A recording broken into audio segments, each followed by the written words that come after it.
G'day, AJ Mahara here. In this video podcast, I'm going to be talking about the BPD mean sweet cycle, getaway closer, when love hurts, and how when love hurts with someone with BPD, it's not real love, it's not healthy. And you have to think about, what are you still doing there? What are you still trying to do? Because you can't rescue or fix them. You can't make them be the person that you thought they were, that you fell in love with. And that makes it confusing, devastating, and shatters people's lives. And yet, people out there continue to give me comments on this channel about, oh, I shouldn't use this word or I shouldn't use that word. Well, in these videos or podcast videos, my goal is to help people whose lives have been devastated by people with borderline personality disorder. And I'm not saying that's everyone, but come on, we have to face this. You're walking on eggshells with somebody with BPD.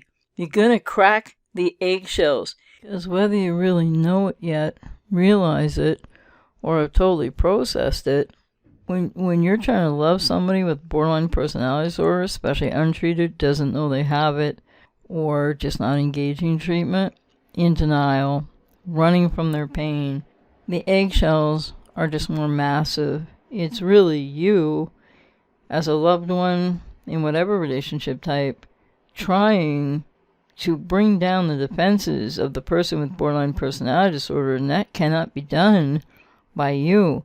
That has to be done by the choice of the person with BPD to go to therapy and to get help, because BPD is treatable and BPD recovery is possible. I have a membership on this channel for $12.99 a month for people with BPD, where you can hear me on your side. You can hear me on BPD for you. 2 videos a month, 1 live stream, 1 30-minute one-to-one with me, Skype or North America Skype or phone, once a month. I can be here for people with BPD, but that's not what the majority of my videos on this channel are about. They're for people who've had their lives devastated by someone with BPD. And if you haven't already subscribed to this channel, please go ahead and do so.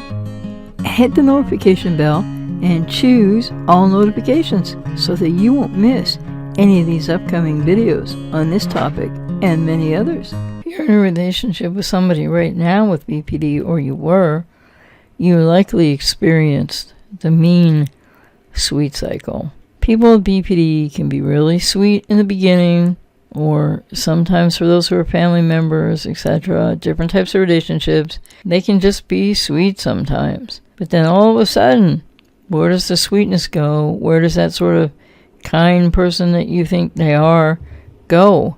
The valuation split, yes, but also the need to protect themselves from getting too close creates the mean cycle. So you get the sweet cycle, and then they're getting close, things are positive, everything's going fairly well, especially in interpersonal relating. They go from sweet, which isn't exactly who they are either, because they don't know who they are yet, unless until they've had really significant and years of treatment, to get much better, to get well, and or to recover.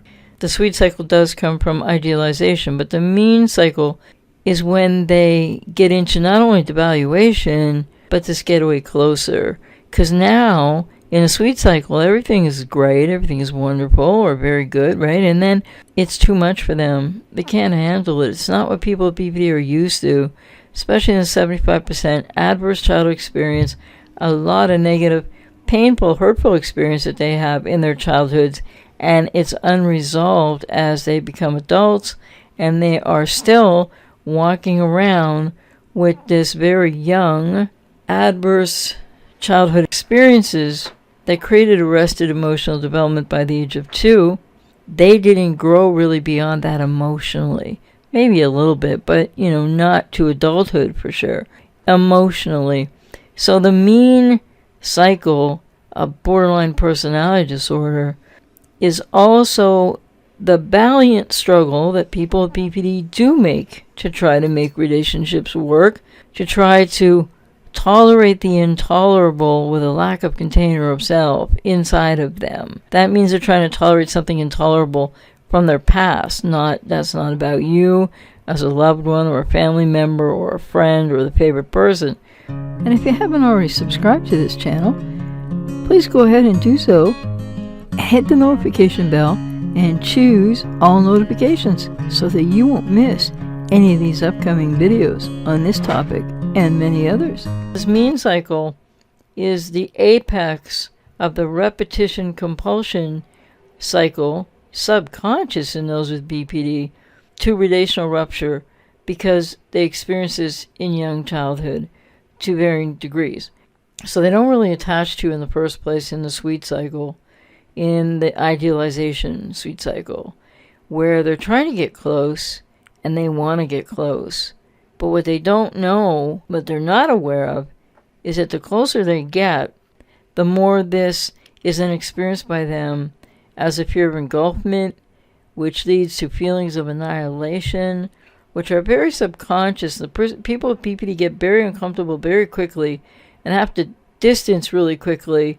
That can be ghosting, that can be the silent treatment, that can be totally discarding you and never talking to you again. Or it can be on again, off again, on again, off again, which is no healthy way to relate for either side of this equation. Getting close creates the engulfment and annihilation fears that people with BPD don't understand necessarily where that's coming from. Then what they experience, and all they know in their conscious mind is, I'm really hurting now, I'm really anxious now, I'm really whatever they're feeling that's overwhelming, or they've been triggered to emotional dysregulation with, and then they don't know what else to do with it, so in the here and now, they park it, they throw it, they blame it on the person closest to them, and think, well, if I just get away from this person who's got to be so bad and whatever, they'll say a lot of really mean things often to you, and they'll think it's you. And that's what they truly, really do believe. And it's object other relating, and it's very complicated. The sweet cycle is idealization, even though that's really the experiencing of the object other parent representation of the parent they didn't have, or a positive parent. They get engulfed by, they get the fears of engulfment, fear of annihilation. They throw it out at you, and then you're not sure what's happening because it doesn't fit together in the here and now. Person with BPD doesn't realize that. And then comes the mean cycle, devaluation.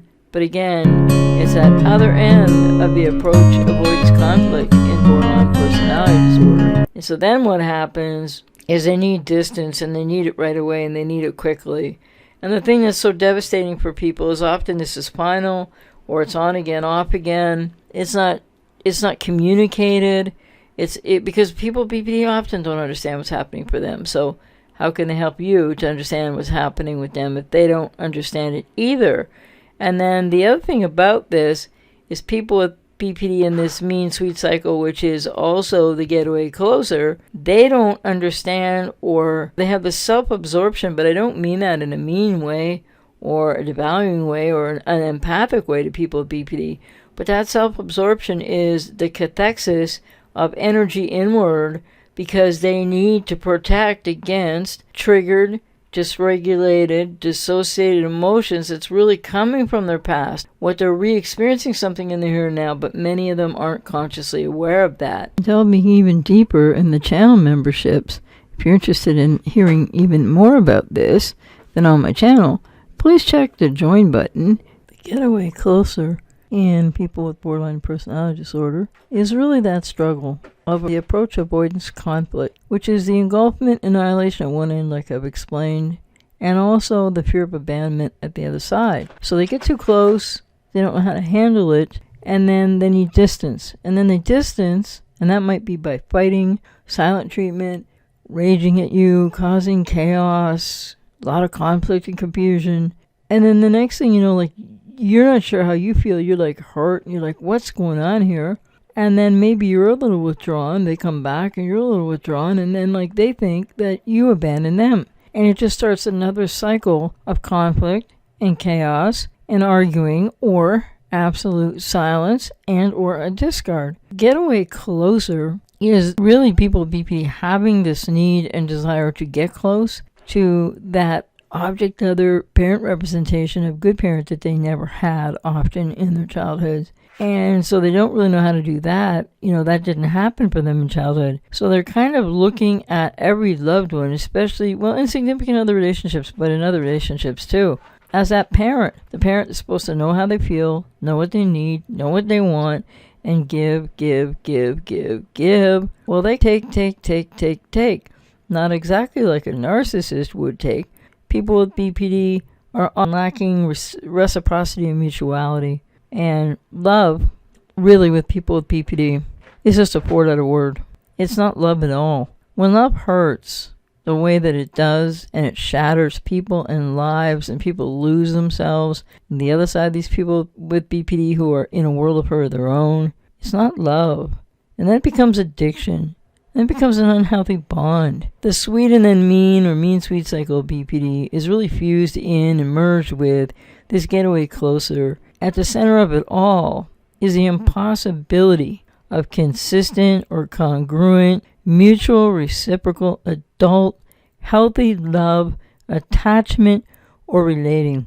And you're letting yourself in for a world of hurt if you're trying to fix this. If you're going around these cycles, some people do it ad infinitum, on and off, over the course of 10 or 20 years or more. Marriages, they end for so many people in a heartbeat when a person with BPD just gets to this getaway place of fear of annihilation and fear of engulfment, and maybe many other things that are happening for them that they don't consciously understand, and then they just evacuate. They just ghost you and discard you. This mean sweet cycle wrapped in with idealization evaluation, which is all object other relating, you becoming the parent that they're still searching for that they never had in that younger part of the lost self.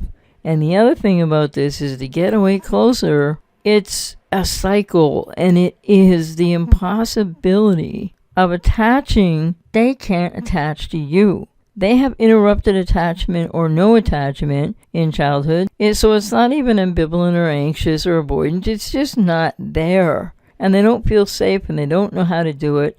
And therefore, that's why I keep saying, and they really don't know how to love. The getaway closer is going to bring up so much triggered dysregulation, and those triggers are internal inside of the person with BPD. It's not what you do to them. It's what they feel, because you're trying to love them. You're trying to stay close. You're trying to continue to be kind and caring, and maybe even more so when they have an episode or they have a really difficult time. This is a really codependent thing to do that becomes an unhealthy bond wherein people get addicted, and it triggers loved ones back to something primal in your own childhood, and that's what people really need to look at to heal and recover.